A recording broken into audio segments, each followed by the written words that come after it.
우리는 지금 매주일 사도행전을 통해서 바울의 전도여행을 보고 있습니다. 여러분들 집에서 바울이 전도여행을 했던 그 코스를 지도를 보고 한번 좀 짚어보면 좋을 것 같습니다. 16장부터 나와 있는데 루스드라에 가가지고 거기에서 디모데 할례식을 했었던 그런 장면이 있었고요. 그 다음에 이제 드로아에서 해안가에서 마게도냐 환상을 보고 바울이 배 타고 이제 결국은 빌립보로 오게 됐고요. 빌립보에서 거기서 점치는 귀신 들린 여자의 귀신을 쫓아내서 고쳐주고 거기서 또한 매 맞고 감옥에 투옥되는 일이 있었습니다. 빌립보를 거쳐서 데살로니카에 와서 데살로니카에서 천하를 어지럽게 하는 자라는 그러한 죄명으로 고소를 당했고, 그리고 이제 바울이 온 곳이 베레아라는 곳으로 왔습니다. 데살로니카에서 지금 베레아까지 약 한 80km 서남쪽으로 떨어진 거리에 있는데, 현재는 그리스에 소속된 도시죠. 인구가 한 5만 명에 좀 안 되는 도시입니다. 이 베레아라고 하는 것이 베리아로 지금은 불려지고 있는데, 한번 기회 되면 한번 그리스도 한번 방문하셔서 그 데살로니카나 뭐 베레아나 이런 데도 좀 한번 가보시면 좋을 것 같아요. 근데 오늘 이 베레아에서 바울이 복음을 전하는데, 우리가 오늘 말씀이 특별히 주목하고 싶은 이 베레아 사람들이 독특성이 있습니다. 근데 이 사람들을 우리가 그냥 놓칠 수가 없는 것이, 우리가 오늘 예배 시간에 잘 집중하여서 참 우리가 하나님의 은혜와 축복을 놓쳤던 것이 이거였구나. 이 베레아 사람들을 통해서 우리가 하나님의 은혜와 축복을 어떻게 우리가 또 누릴 수 있는지 중요한 것을 좀 볼 수 있기를 바랍니다. 본론으로 들어가서 그 11절에 보시면은 이 베레아 사람들을 한마디로 이렇게 정의를 내립니다. 중간에 보시면 이 베레아 사람들이 데살로니카에 있는 사람들보다도 더 너그러워서 이렇게 됐어요. 더 너그러워서. 이 더 너그러워서라는 이 단어가 기가 막힌 단어입니다. 우리말 성경에 지금 더 너그러워서라고 되어 있지만, 요전 성경에, 즉 개역 성경에는 요거를 더 신사적이어서 이렇게 번역을 했습니다. 그런데 제가 이렇게 원어 성경을 가지고 비교해 보니까 이전 성경의 번역이 더 잘 된 것 같아요. 더 신사적이었다라는 표현이 더 좋다는 느낌이 듭니다. 베레아 사람들은 한마디로 어떤 사람이냐면 아주 신사들이다, 신사적이다라고 하는 겁니다. 이것을 지금 우리 개역 개정 성경에는 더 너그럽다라고 되어 있습니다. 요 단어를 조금 더 설명을 하면은 이 말이 영어 성경으로 뭐라고 되어 있냐면 noble character라고 되어 있어요. 그러니까 굳이 다른 말로 바꿔 말하면 베레아 사람들은 아주 훌륭한 성품을 가지고 있었다, 혹은 고상한 품격을 유지하고 있었다. 고상한 품격, 혹은 좋은 성격을 가지고 있었다, 혹은 인격이 훌륭하다, 이런 뜻을 가지고 있는 게 더 너그럽다, 이런 표현이에요. 그러니까 데살로니가 사람들을 보다도 더 훌륭한 이 베레아 사람들을 이미지를 한번 그려보세요. 이미지를 그릴 때 이 베레아 사람들은 어떤 사람이냐면 신사예요. 신사, 멋쟁이 신사. 근데 이게 어떤 멋쟁이 신사냐면 아주 고상한 품격과 고상한 품위를 가지고 있어요. 여러분, 신사들이 가지고 있는 그 고상한 품격과 품위가 어떤 건지 좀 생각이 됩니까? 인품이 훌륭해요. 인격이 좋습니다. 성격이 좋아요. 그러니까 기본적인 상식과 에티켓이 있고, 한마디로 교양이 있는 사람들이다. 교양이 있는 이런 사람이 바로 베레아 사람이다, 이렇게 얘기를 합니다. 그런데 이 베레아 사람들이 비교를 하기를 데살로니카에 있는 사람들보다도 더 훌륭했다, 이렇게 되어 있는데, 이 데살로니카 사람들을 왜 비교를 했냐면, 당시에 지난주에 우리가 있었던 그 데살로니카에 있는 사람들도 대단히 훌륭했었습니다. 근데 그들보다 더 훌륭하다는 거거든요. 그래서 예를 들면 이 데살로니카 교회 사람들에 대한 설명이 데살로니가전서 2장 13절에 나와 있는데, 거기 이렇게 되어 있어요. 데살로니가전서 2장 13절 말씀에 보면은 그들이 하나님의 말씀을 받을 때, 중간에 보시면요, 하나님의 말씀을 받을 때 사람의 말로 받지 않고 하나님의 말씀으로 받았다, 이렇게 되어 있어요. 그 데살로니가 사람들은 말씀이 선포될 때에 그들은 그것을 단순하게 사람의 말로 받지 않냐고 하나님의 음성으로 들었다, 하나님의 말씀으로 그걸 받아들였다. 그러니까 이 데살로니가 교회 사람들이 가지고 있는 말씀을 듣는 태도, 자세가 훌륭했다는 것입니다. 참 훌륭한 자세와 태도를 가지고 있었다. 그런데 오늘 베레아에 와서는 베레아 사람들은 이 데살로니가 교회 사람들보다도 더 훌륭했다는 거예요. 그것이 지금 성경에서 강조하고 있는 것입니다. 자, 그러면 도대체 베레아 사람들은 뭐가 어땠길래 그렇게 훌륭하고 신사 같고 교양적이고 품격이 있고 고상하고 왜 그런 말을 했을까? 도대체 그 사람들이 어떤 사람이길래 그럴까? 자, 이 얘기를 우리가 함께 좀 고민하며 들어야 됩니다. 오늘 11절 말씀 보시면 다시 11절 말씀 보면 중간에 이렇게 되어 있어요. 더 너그러워서 라고 하는데 뭐라고 되어 있냐면 간절한 마음으로 말씀을 받고 라고 되어 있습니다. 그러니까 간절한 마음으로 말씀을 받았다라고 하는 이 부분을 우리가 주목해 보는 거예요. 우리 본문 말씀 11절 말씀 보는 거예요. 사도행전 17장 11절. 간절한 마음으로 말씀을 받았다라 할 때 이 부분이 그들을 신사로 말해주고 있는 것입니다. 그러니까 여기서도 지금 간절한 마음으로 라고 하는 이 부분이 또한 우리가 생각을 해봐야 되는 건데 이 간절한 마음이 진지한 마음 그런 뜻이에요. 이 간절한 마음으로 말씀을 받는 베레아 사람들 있잖아요. 그 간절한 마음으로 말씀 받는 게 어떻게 말씀 받는 걸까? 바꿔 얘기하면 진지한 마음으로 진지함이 있었어요. 진지함. 말씀에 대한 진지함이 있었다라는 것이죠.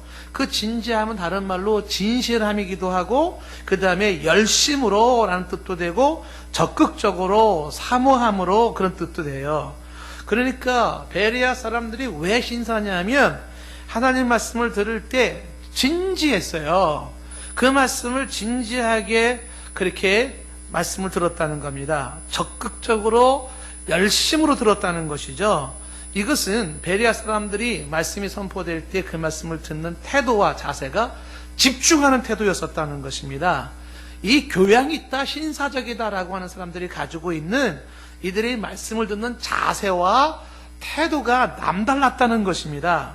상당히 에티켓과 기본적인 예의가 있을 뿐만 아니라 사모하면서 간절함으로 진심으로 말씀을 들었다. 이게 베레아 사람들이라는 겁니다. 아, 그게 뭐가 대단해서? 대단하죠. 왜냐하면 보통 사람들은 말씀을 들을 때에 건성으로 듣는 경우가 많습니다. 가볍게 듣습니다. 대충 듣습니다. 의례적으로 듣습니다. 이게 보통 사람들의 모습이에요. 그런 거에 비하면 이 베레아 사람들은 정말 대단하구나라고 칭찬을 할 만합니다. 말씀 듣는 태도가 남달랐다. 이게 베레아 사람이 신사라라는 말을 듣게 되는 거예요. 듣는 태도가 남달랐다라고 하는 것입니다. 예전에 제가 이제 대학교에서 이제 채플 시간에 설교를 청빙받아서 간 적이 있었어요. 근데 그 대학교의 채플 예배 시간에 설교하러 갔는데 제가 거기서 기절하지 않고 내려온 게 정말 하나님의 은혜였던 것 같습니다. 학생들이 예배에 임하는 태도가 얼마나 무례한지 말로 형용할 수가 없어요. 어느 정도냐면 채플 시간이잖아요. 학생들이 한 몇백 명이지 모였는데 그 예배 드리는데 신문을 가지고 신문을 보는 아이가 있지 않나, 엎드려 자는 아이가 있지 않나, 혹은 옆 사람이랑 킥킥대고 장난치는 아이가 있지 않나, 뭔가 계속 떠드는 그런 애가 있지 않나, 전화를 받는 애가 있지 않나, 팔짱을 끼고 다리를 꼬고 하품을 하고 기지개를 켜고 한눈 팔고 멍하니 있고 왔다 갔다 하고, 예? 그리고 뭐 늦게 들어오고, 이런 데서 예배가 될까요? 제가 설교하다가 뭔 설교를 해야 되는지 모르겠더라고요. 너무 황당해가지고 정말 얼렁뚱땅해 이렇게 하고 말았던 기억이 나요. 초등학교 교실도 이거보다 낫지 않을까 싶어요. 제가 여러분들에게 얘기를 하지 않습니까? 극장에서도 최소한 에티켓을 지켜야 되는 거 아니에요? 극장에서. 여러분 극장에서 뒷사람 앉아있는데 신문 이렇게 피는 사람 봤어요? 극장에서 막 옆 사람이랑 장난치고 막 떠드는 사람 봤어요? 막 전화 받는 사람 봤습니까? 아니, 극장에서도 그 에티켓을 지키는데, 하물며 하나님 앞에 예배 드리는데, 참 황당하다는 생각이 들었습니다. 무슨 얘기입니까? 하나님 말씀을 들을 때 이렇게 듣는 사람들도 있다는 거예요. 이런 식으로 꼭 그렇게 심하게 듣지 않는다 하더라도 베레아 사람에 비하면 굉장히 말씀 듣는 태도가 건성으로 대충 듣는 사람들이 많다는 것입니다. 그런 걸 생각할 때에 바로 이 간절한 마음으로 말씀을 듣는다는 건 굉장히 중요한 거예요. 어제도 제가 이제 결혼식 주례를 하면서 제가 주례를 이제 여러 군데 하지 않습니까? 그러면 청중들, 주례의 그 결혼식에 참석하는 하객들이 결혼식장마다 다릅니다. 아주 확연하게 다릅니다. 그래서 어떤 결혼식장에서는 제가 주례사를 하면 했잖아요. 정말 사람들이 정숙하게 그 주례사 내용을 잘 귀담아 듣는 그러한 결혼식장이 있어요. 사람들이 그 듣는 태도가 되어 있는 결혼식이 있어요. 그 사람들이 잘 듣고 있다는 걸 어떻게 할 수 있냐면 피드백이 와요. 웃을 때 웃고 진지할 때 진지하고 그런 게 있습니다. 그런데 어떤 결혼식장 가면은요, 그 결혼식장은 거의 시장 바닥보다 더 심합니다. 난장판이에요. 얼마나 사람들이 떠들고 시끄럽게 하는지 모릅니다. 그래서 제가 한 번은 어떤 결혼식장에서는 주례하다 말고 주례 집어치우고 주례 접어놓고서 사람들 혼내켰어요. 여러분들 지금 뭐 하는 거냐 말이지. 축하로 와서 나는 성스러운 결혼식장에서 지금 왜 이렇게 떠들고 말이죠. 이게 뭐 하는 거냐. 예의를 좀 지켜라 말이죠. 예? 막 혼내켰습니다. 주례하러 가가지고. 예. 그러니까 떠드는 사람들은 아마 그럴 거야. 내가 기독교도 싫고 목사도 싫거든. 그러니까 내가 이 싫은 걸 이런 식으로 표현하는 거야. 아마 그럴지 몰라요. 물론 기독교가 마음에 안 들고 목사가 마음에 안 들 수도 있어요. 그런데 에티켓이 그게 아니에요. 기본 에티켓은 그게 아니에요. 그러니까 그런 사람들한테 십중팔구 신사라는 말이 붙을 수가 없어요. 교양이 있다? 그런 말 붙을 수가 없어요. 베레아 사람들의 이 자세와 태도가 왜 우리가 주목해야 되냐면 살면서 우리가 가져야 될 자세가 바로 이와 같은 베레아 사람들이 가지고 있는 이 자세 말이에요. 간절함으로 말씀을 들었다라는 게 뭐예요? 기본적인 예의가 되어 있고 에티켓이 되어 있어서 진지함으로 적극적으로 말씀에 경청하는 자세를 이해하게 하고 있는 것입니다. 왜 이거를 제가 여러분에게 시간을 들여서 특별히 강조하냐 하면 이 듣는 자세와 태도가 거기에 따라서 그 사람이 누리는 혜택과 미래의 보장이 달라진다는 거예요. 어떤 자세로 들었느냐, 어떤 태도로 들었느냐에 따라서 똑같은 시간에 똑같은 장소에 있으면서도 누구는 거기서 어마어마한 혜택을 누립니다. 인생의 혜택을 누리고 미래가 보장이 되는 혜택을 누려요. 근데 듣는 태도와 자세가 잘못돼서 그 혜택을 놓쳐버리고 정말 알바해가지고 몇만 원 버는 거 중요하지 않습니다. 들을 때 잘 들으면요, 그게 수억 돈 버는 길이에요. 예? 돈 번다는 얘기를 해야지 눈이 활짝 뜨이시는 것 같아. 이게요, 학생들한테도 여러분 이게 중요한 게 뭐냐면 돈 버는 비결이 다른 데 있지 않아요. 뭐 괜히 뭐 알바해가지고 몇만 원, 몇십만 원 버는 게 아닙니다. 들을 때 잘 듣는 자세와 태도를 가지면 있잖아요. 그 사람이 그 자세의 태도가 억대를 돈을 벌 수 있게 만들어요. 강조하는 게 자세와 태도가 중요하다는 걸 강조하는 겁니다. 그래서 자세가 좋은 사람들은 누리는 혜택이 많고 미래도 보장된다는 것입니다. 사람과 사람 사이에 격차가 있거든요. 여러 가지 격차가 있습니다. 의식 수준의 격차에서부터 삶의 수준의 격차가 있어요. 그 격차가 어디서부터 시작되는 거냐면 자세에서부터 시작되는 거예요. 그 자세, 기본적인 삶의 자세에서부터 너와 나는 인생의 격차가 벌어지는 거예요. 자세에서부터. 여러분, 운동하는 사람들이 운동할 때 제일 강조하는 게 뭔지 아십니까? 기본적인 자세입니다. 자세 잘 잡는 거예요. 악기를 다루는 사람에게도 필요한 게 뭐냐면 기본적인 자세입니다. 그 자세가 중요해요. 공부하는 학생이 공부를 잘하고 못하고 차이가 뭐냐면 자세입니다. 공부 잘하는 학생은 공부하는 자세가 되어 있고 공부 못하는 학생은 공부하는 자세가 안 되어 있어요. 자세만 잘 되어 있으면 너랑 나랑 인생이 차원이 달라지기 시작해요. 예. 밑바닥 인생 죄송합니다만은 그리고 정말 하이 클래스 인생이라고 하는 고상한 인생의 차이가 나타나요. 어디서부터? 자세에서부터 그렇다는 거예요. 그래서 우리가 지금 이 베레아 사람들의 이 자세를 우리가 배우고 싶은 것입니다. 자세를. 자, 여러분들에게 좀 한번 예를 한번 들어볼게요. 중학교 2학년짜리 학생이 이렇게 얘기를 하는 거예요. 저요, 공부 포기했어요. 엄마, 아빠 포기했어요. 중학교 2학년짜리가. 엄마, 아빠도 자기를 포기했고 공부를 포기했대요. 그래서 이 아이는 공부 시간에 뭐 하냐면 자기는 포기한 인생이기 때문에 잠자고 귀를 틀어막고 딴청을 피우고 수업 시간에 그림 그리고 그리고 엉뚱한 짓 하고 선생님 얘기를 듣지를 않습니다. 중학교 2학년짜리가. 어떤 사람은 20살, 30살에 검정고시 해가지고 그때부터 막 꼽히는 사람이 있거든요. 아니 중학교 2학년짜리 포기할 나이입니까 그게? 근데 포기했대요. 엄마 아빠도 포기했대요. 그러고 살아가요. 그 아이가 나중에 나이가 뭐 40, 50 됐다고 해보세요. 뻔하죠. 땅을 치고 후회할 거예요. 그 공부하는 자세가 안 돼 있어서 문제라는 거예요. 제가 여러 번 강조했지만 우리 학생들한테도 제가 많이 강조하는 것 중에 하나 그거예요. 우리 학생들 정말 학원 보내는 게 중요한 게 아니고요. 예, 뭐 어디 과외시키는 게 중요한 게 아니에요. 제가 봤을 때는요. 태도, 자세 잡아줘야 돼요. 예, 공부하는 자세와 태도. 제가 우리 영어 공부하면서도 애들 중학생들 붙잡아 놓고서 영어 공부를 이제 같이 하면서 제가 잔소리를 얼마나 많이 했는지 몰라요. 야, 누가 얘기할 때는 펜 들고서 막 그림 그리고 그러지 마. 펜 놔두고 펜은 메모할 때만 쓰는 거야. 선생님 얘기할 때는 선생님 눈을 또렷하게 쳐다보는 거야. 근데 이게 안 되잖아요. 또 얘기하다 보면 또 막 낙서하고 있어요. 낙서하고 있는 게 뭐냐 하면 딴 생각하고 있는 거예요. 그러면 안 돼요. 그럼 또 지적을 해주는 거. 아니, 그 펜은 놔두고 펜은 메모할 때만 쓰는 거. 그림은 이따가 나중에 그려. 지금은 저 선생님 말 듣는 시간이잖아. 자세를 잡아줘야 돼요. 그리고 삐딱하게 이러고 앉아있으면 집중이 안 되거든요. 시선이 흐트러지면 집중이 안 되거든요.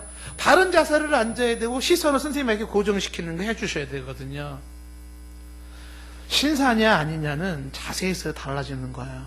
삶의 자세, 기본적인 자세, 교양이냐 교양이 없느냐라는 것이 바로 여기서 달라지기 시작한다는 것입니다. 어디를 가든지 우리가 지켜야 할 에티켓이 있고 기본적인 공공예의라는 게 있습니다. 특히 이 베레아 사람은 하나님의 말씀을 듣는 태도가 남달랐다는 거예요. 그 말씀을 들을 때 간절한 마음으로 말씀을 받았다는 겁니다. 진지함으로 말씀을 받았다는 거예요. 예의를 갖추고 말씀을 받았다는 거예요. 장난삼아 받지 않았습니다. 가볍게 받지 않았습니다. 대수롭지 않게 받지 않았습니다. 네, 눈을 똑바로 뜨고 진중하게 심각하게 그 말씀을 받았다는 것입니다. 이렇게 이 사람들의 말씀을 받았다라고 하는 것은 그들은 분위기가 경직되었다, 뭐 무거운 상태다, 그걸 의미하는 게 아니에요. 그런 자세를 가졌다는 것은 말씀을 들을 때 마음이 열려 있었다라는 뜻이고 말씀을 들으려고 한다라는 거예요. 들으려고 하는 사람과 들으려고 하지 않는 사람은 하늘과 땅 차이예요. 들으려고 하는 사람과 들으려고 하지 않는 사람은 하늘과 땅 차이예요. 베리아 사람들의 이 간절한 마음 말씀을 듣는 게 뭐냐면 들으려고 하는 거예요. 들으려고. 아예 안 들으려고 하는 게 아니라 들으려고 하는 자세가 있었다는 거죠. 하나라도 더 배워보겠다는 자세인 거죠. 여기 지금 이 시간에 가치와 의미를 부여하는 거죠. 이 시간이 소중하다. 이 시간이 가치가 있다.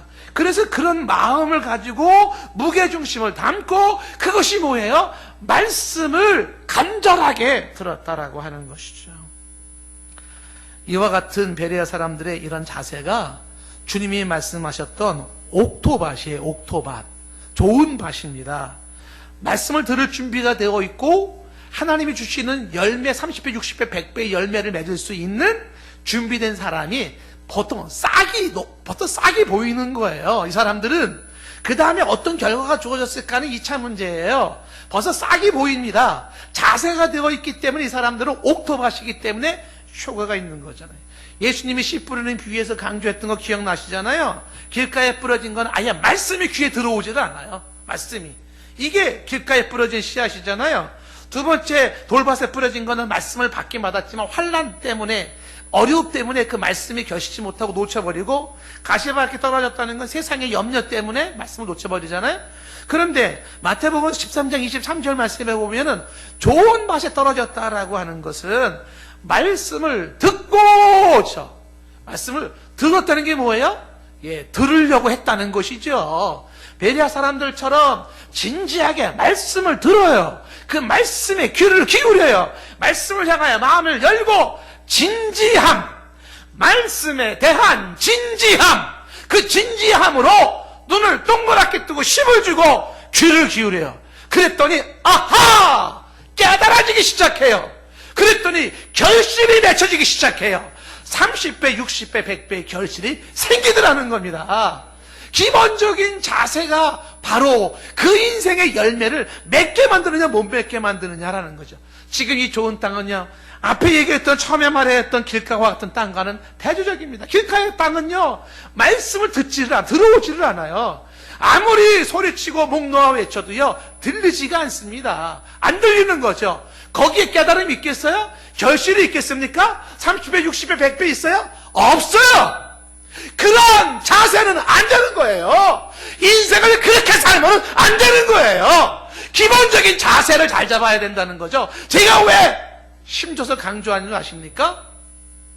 너무나 많은 사람이 이런 기본적인 자세를 배우지 못해서 인생을 너무 손해보고 있기 때문에 그래요.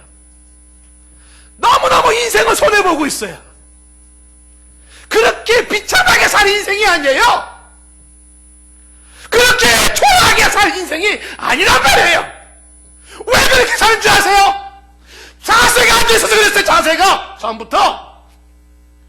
이거를 선생님이 때리면서 가르쳤어야 돼요. 부모가 때리면서 가르쳤어야 돼요. 자세가 잘못된 자세로 그렇게 학교 생활하고 교회 생활하면서 남는 거는 깡통이에요. 그리고 인생을 그렇게 밑바닥 기고 있는 거예요. 기분 나쁠 수 있어요. 베레아 사람들을 배워야 되는 것은 사람들이 왜 이 사람들을 신사라고 왜 얘기할까? 왜 고상하다고 얘기를 할까? 왜 이 사람들을 향하여 품격이 있고 뭐 왜 이렇게 인격이 좋다고 얘기할까? 기본적인 자세와 태도가 되어 있다는 거예요. 특히 하나님의 말씀에 대한 이 자세가 되어 있다는 거예요. 저는 우리 동산교회 성도 여러분들이 정말 하나님 앞에서 잘 사는 사람 되기를 원해요. 그렇다면 자세부터 고치기를 지금 또 노력할 수 있기를 바라요. 예?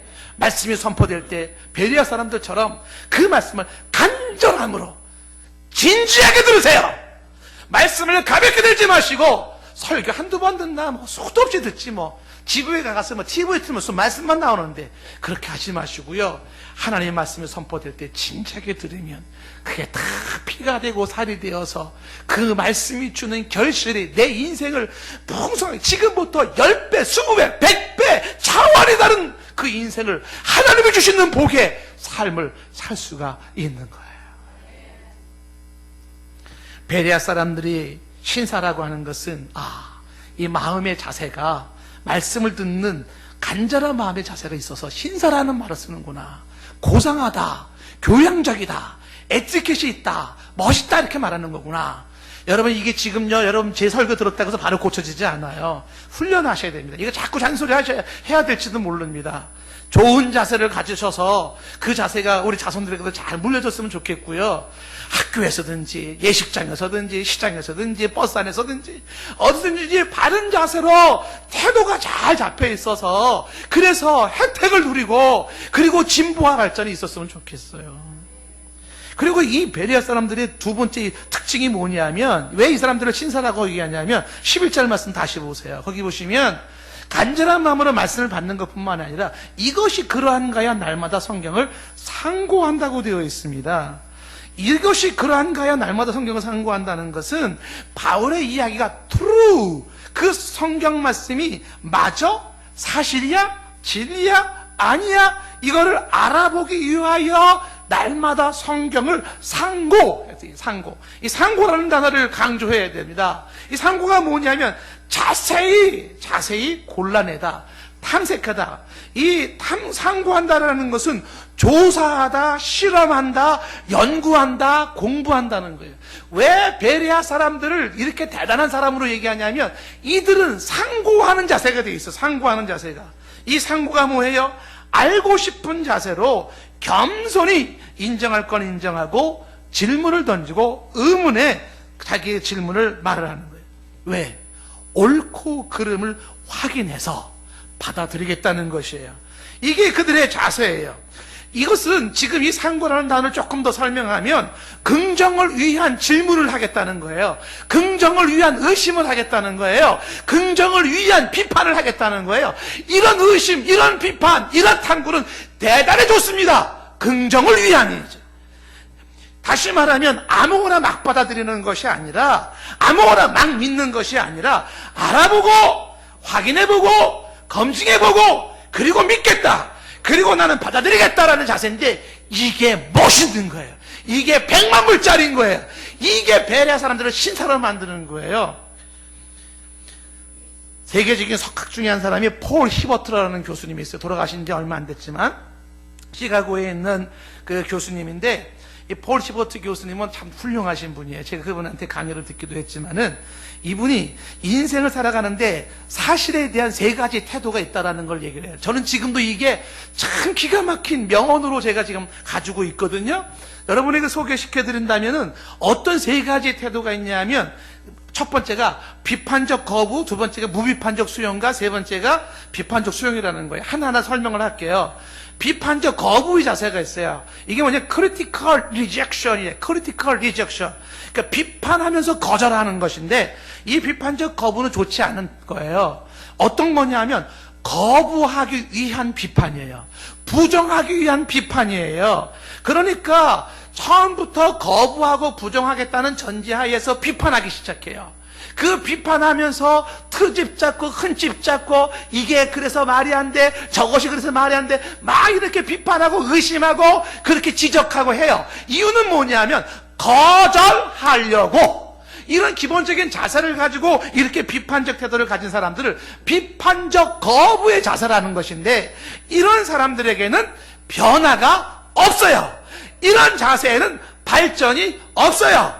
이런 사람들에게는 진보와 힘이 없어요. 이런 사람들은 성장함이 없어요. 이런 사람들에게는 미래가 없어요. 그러면 안 돼요. 근데 두 번째 사람들, 또 문제인 사람이 어떤 사람이냐 하면 무비판적 수용이 있다는 거예요. 무비판적 수용. uncritical acceptance라고 하는 것인데, 무비판적 수용이라고 하는 것은 뭐냐면 수용하기 위해서, 받아들이기 위해서 비판을 아예 하지 않는다는 것입니다. 비판이 없이 수용한다라는 것이죠. 따져보지도 않고 알아보지도 않고 그냥 수용하고 받아들인다는 것이죠. 한편으로는 굉장히 관용적이고 좋은 것 같은데, 거기에는 죄가 들어가고 악이 들어가요. 거기에는 무질서가 생기고, 거기에는 혼돈이 생기고, 거기에는 엉망진창이 되는 거예요. 다시 말하면 잡동사니 쓰레기로 가득 찬 인생이 되는 거예요. 모든 게 엉망진창으로 들어와 있어요. 왜 그랬어요? 무비판적 수용이 만들어낸 것이에요. 이것도 좋지 않다는 겁니다. 그러면서 제시하는 3번째가 좋은 건데, 이 3번째가 뭐냐면 비판적 수용을 가지라는 거예요. 비판적 수용. 이게 이제 좀 어려운 용어로 선교 현장에서 상황에서 가장 중요히 강조하는 용어 중에 하나예요. 비판적 수용이라는 게 뭐냐면 critical acceptance라고 하는 것인데, 수용하기 위해서 비판하라는 거죠. 받아들이기 위해서 비판하고, 받아들이기 위해서 의심하고, 받아들이기 위해서 질문하고, 받아들이기 위해서 공격하고, 받아들이기 위하여서 비판하라는 것이죠.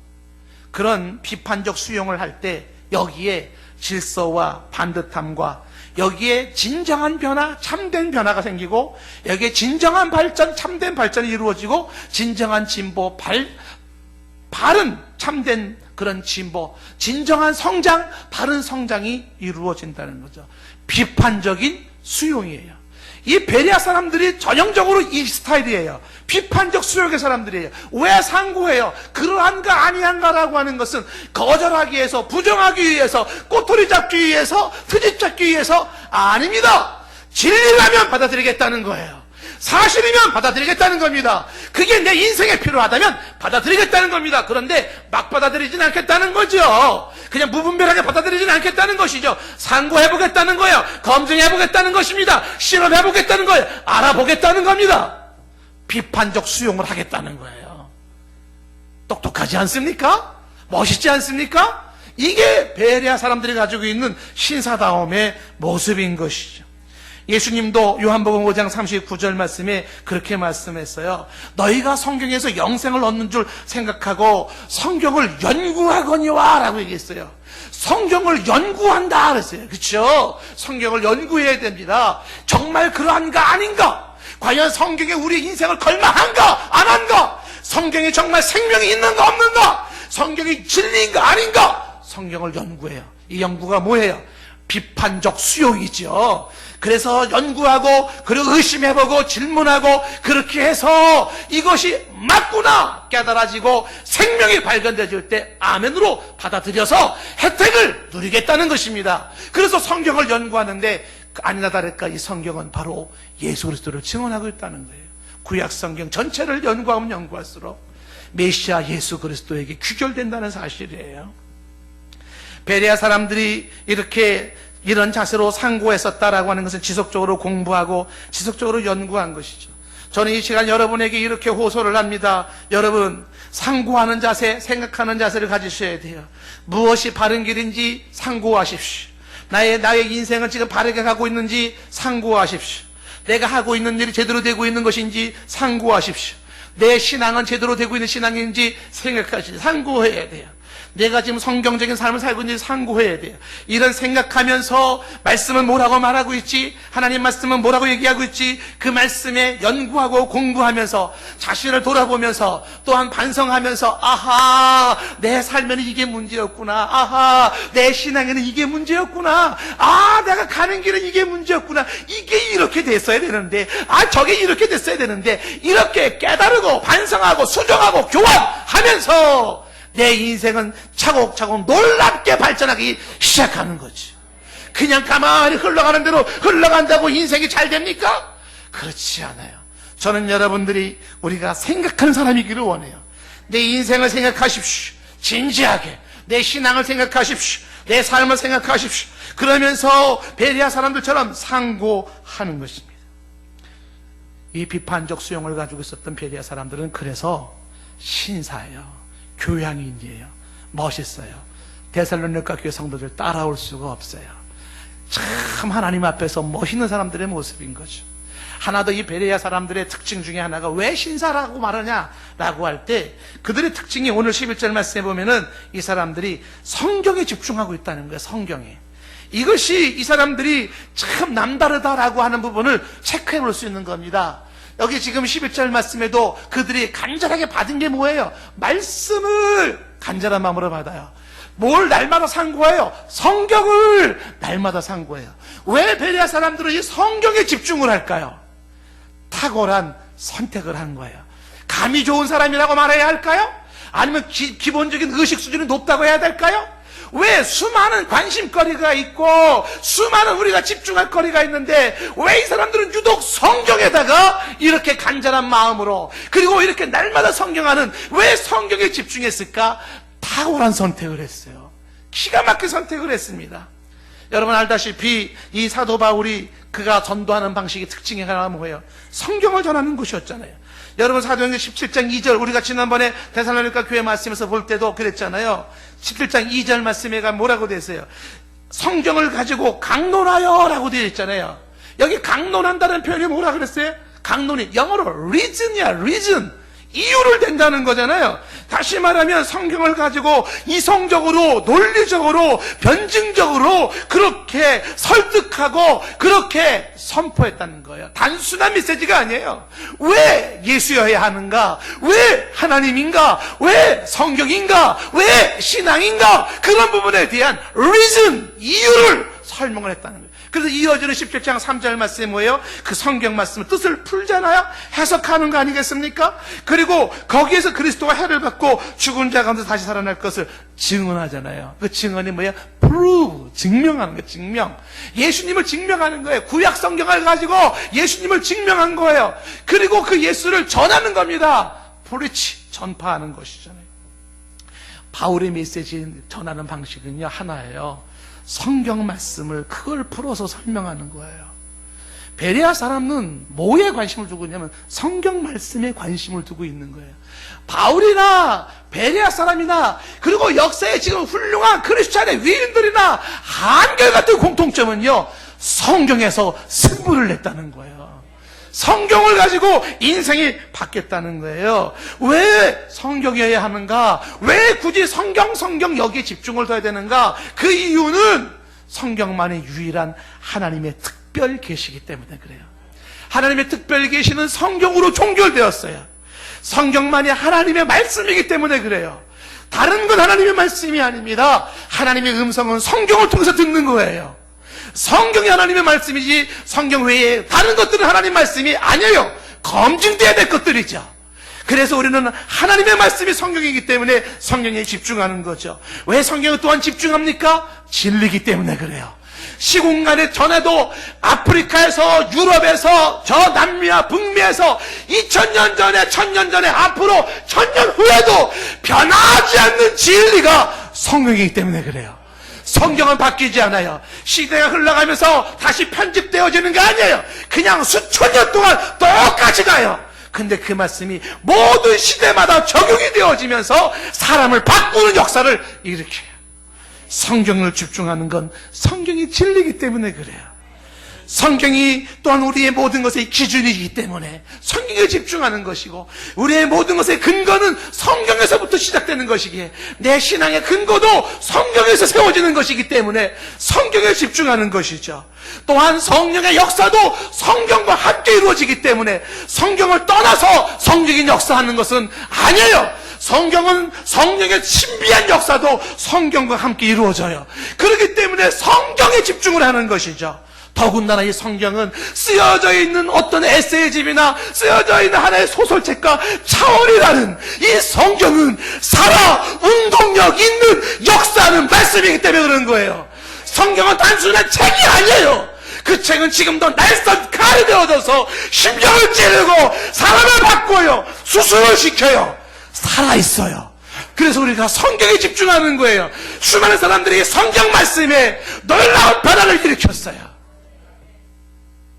그러니 성경을 선택한 사람은 탁월한 선택을 한 거예요. 왜 베레아 사람들을 신사적이다, 고상하다, 왜 이렇게 품이 있다 얘기하냐면 생각이 달랐어요. 삶의 자세가 다르고 태도가 달랐어요. 비판적 수용하는 자세에서부터 틀림없이 베레아 사람들은 눈에서 빛이 났을 거예요. 남다른 빛이 났을 거예요. 그리고 탁월한 선택을 하잖아요. 성경 선택하잖아요.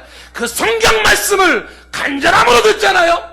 다른 사람 말이 아니에요. 성경 말씀을 간절히 듣잖아요. 그리고 말씀을 연구하지 않습니까? 오늘도 금천구 연합 우리 지금 부활절 연합 예배 드렸지 않습니까? 아침에. 그래서 뭐 우리 국회의원 후보 되시는 분들도 뭐 오시고 뭐 이제 구청장님 오시고 막 오셨어요. 대원하는데 우리 금천구청장님이 그런 얘기 하더라고요. 성경을 읽다 보니까 원어를 읽고 싶은 마음이 든다는 거죠. 그래서 이 원어로다가 한번 성경을 좀 읽을 수 있으면 좋겠는데, 어느 교회에서 지금 원어 히브리어 가르치는 데가 있어요. 그래서 그러면 기회 되면 그렇게 배워보고 싶다. 어떤 속뜻이 있는지 모르지만은 그 말을 들으면서 참 이거 멋있는 자세가 아니냐 말이죠. 일반 집사에 불과한다 하더라도 성경을 좀 더 깊이 있게 좀 보고 싶어하는 그 자세. 그리고 말씀으로는 그렇게 하시더라고요. 그리스도의 뒤를 따라가야 되지 않겠습니까? 우리 금천구도 주님의 나라가 와야 되지 않겠습니까? 그분이 얘기하는 의도가 어떤 의도인지는 말의 얘기 날 달라질 수 있을지 모르지만 기본적인 말씀을 좀 더 연구해보고 싶다라는 자세가 얼마나 귀한지 모릅니다. 디모데후서 3장 14절에 가면 바울이 디모데에게 이렇게 얘기를 해요. 그러나 너는 배우고 확신한 일에 거하라. 너는 내가 누구에게서 배운 것을 알며. 그 디모데는 배우는 사람이에요. 말씀을 배운 사람이잖아요. 그리고 누구한테 말씀을 배우면 이게 참 중요한 거예요. 선생님이 누구냐가 굉장히 중요하죠. 그 누구한테 배웠는지 이걸 잊지 말아라고 말하면서 15절 말씀에 이렇게 말을 해요. 네가 어려서부터 뭘 배웠어요? 성경을 배웠어요. 디모데도 어려서부터 성경을 들었고 성경을 배웠어요. 이 성경이 너로 하여금 말이야 그리스도 예수 안에 있는 믿음으로 구원에 이르는 지혜를 가르쳐 준다는 거예요. 여러분, 예수 그리스도 안에 있는 믿음으로 구원에 이르는 지혜를 학교 교과서에서 안 가르쳐줘요. 물리 시간, 생물 시간에, 과학 시간에 안 가르쳐줘요. 국어 시간에 안 가르쳐줍니다. 역사 시간에 안 가르쳐줍니다. 안 가르쳐줘요. 오직 성경을 통하여서 그리스도 예수 안에 있는 믿음으로 말미암아 구원에 이르는 지혜를 배우는 거죠. 디모데는 어려서부터 성경을 통해서 이걸 배웠어요. 구원에 이르는 지혜를 배웠어요. 예수를 말미암는. 그리고 16절 말씀에 또한 이렇게 얘기하잖아요. 이 성경은 말이야 하나님의 감동으로 되어졌어요. 그래서 이 성경이 때로는 인생에 교훈을 줘요. 그건 잘못된 거다. 그렇게 가면 안 된다. 인생은 이런 거다. 선택은 이런 거 선택해야 된다. 옳은 건 이런 거고 틀린 건 저런 거고 죄는 이런 거고 불의는 저런 거다. 동성애는 죄다. 성배매는 죄다. 성경이 가르쳐줘요. 교훈해줘요. 그리고 성경은 또한 책망해요. 잘못된 것에 대해서 하나님의 진노와 하나님의 심판과 하나님의 벌을 책망을 해요. 책망해줘요. 성경이 바르게 잡아줘요. 뼈를 맞추듯이, 어그러진 뼈를 맞추듯이 인생을 잡아줘요. 성경 의로 교육하게 유익해요. 그런 게 성경이라는 것이죠. 그래서 이어지는 17절 말씀에 이야기하기를, 그래서 이 성경으로 말미암아 사람이 온전해져요. 하나님의 사람으로 온전해져요. 그리고 모든 선한 일을 행할 능력을 갖추게 돼요. 무엇으로? 성경 말씀으로 그렇게 된다는 것이죠. 그래서 성경에 집중해야 한다는 것을 말씀하고 있는 것이죠. 오늘날 저와 여러분들 우리 인생의 싸움, 인류의 싸움, 역사의 싸움, 다른 말로 말하면 누가 성경적 삶을 잘 사느냐, 이 싸움이라고 말해도 과언이 아니에요. 당신이 성경적 삶을 잘 삽니까? 아니면 내가 성경적 삶을 잘 삽니까? 이 싸움이에요. 민족과 역사의 싸움도 누가 성경적인 그런 가치관을 가지고 잘 살아가고 있느냐, 이 싸움이에요. 이것이 승패를 좌우하는 것이죠. 성경에는 눈의 복 있는 사람을 얘기하면서도 복 있는 사람은 여호와의 율법을 즐거워하는 거라고 얘기했어요. 시편 119편 9절에는 무엇으로 청년을 깨끗하게 할까? 주의 말씀을 삼가 지키는 것뿐이라고 얘기를 해요. 청년이 깨끗해지는 것도 주의 말씀에 충실할 때 깨끗함이 지켜지는 것이죠. 주의 말씀은 영혼을 소생시키시고 주의 말씀은 우둔한 자를 지혜롭게 해요. 이 성경의 마음을 기쁘게 하고 성경이 우리의 눈을 밝게 만들어줘요. 성경은 내 발의 등이고 내 길의 빛이 되는 것이죠. 그래서 이 성경 말씀은 금보다 더 사랑하고 은보다 더 사랑하고 그 달걀 꿀보다도 달다고 얘기하는 거예요. 아니다 그러니까 오늘 말씀 12절 말씀에 보니까 이 베레아 사람들이 있는 자세로 말미암아 결실이, 어떤 결실이 있습니까? 믿는 사람들이 많아지는 거죠. 그렇죠? 그렇죠. 자세가 되어 있으니까 결실이 많아요. 그리고 헬라의 귀분인가, 남자도 적지 않다고 되어 있는데 헬라의 귀분인들이라는 건 상류층 사람들이에요. 여기 남자를 언급하는 것은 학자들이 연구할 때 이 귀부인들의 남편으로 보는 거예요. 그러니까 상류층 사람들이, 그리고 귀부인의 그 남편들이 바로 이와 같이 믿는 자들이 많아졌다라고 얘기해요. 그런데 이어지는 13절 말씀 보면은 데살로니가에서 온 유대인들 있잖아요. 이들이 어떤 방해래요? 바울이 하나님 말씀을 베레아에서도 전한다고 거기서도 움직이고 소동하지 않습니까? 바울은 하나님 말씀을 전하고 있었잖아요. 누가 알아요? 데살로니가에서 온 유대인도 알아요. 그런데 그들은 뭐 합니까? 소동하죠. 왜요? 결사 반대하려고 소동하고 있지 않습니까? 옛날에 바울의 옛 모습이 그랬었어요. 그렇죠?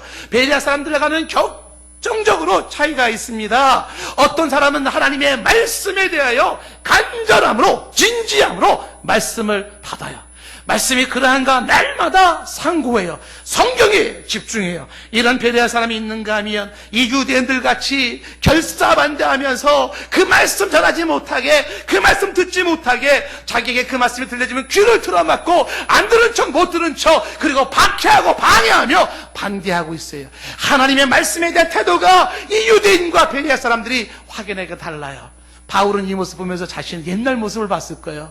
내가 저 유대인같이 저랬었는데, 밤새까지 가면서 이렇게 핍박했었었는데 얼마나 땅을 치고 후회를 해요. 여러분 집에 가서 디모데전서 1장을 읽어보십시오. 자신의 옛날 모습을 후회하면서 바울이 내가 그렇게 폭행자였고 비방자였었다고, 내가 옛날에 그랬었다고 후회하는 모습이 나와 있습니다.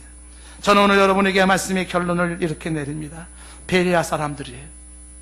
그들은 신사예요. 그들은 교양인이에요. 그들은 멋있는 사람들이었었다는 것이죠. 왜? 그들에게는 간절한 마음, 진지한 마음이 있었어요.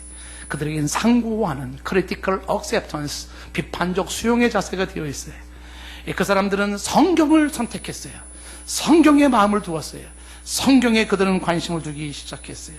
그런 사람들은 오늘도 이런 자세로 하나님의 말씀에 귀를 기울이고 하나님의 말씀에 읽으며, 성경 말씀을 꾸준히 읽으며 하나님의 말씀을 암송하고 하나님의 말씀을 묵상하고 하나님의 말씀을 자기의 삶의 실천거리로 삼을 거예요.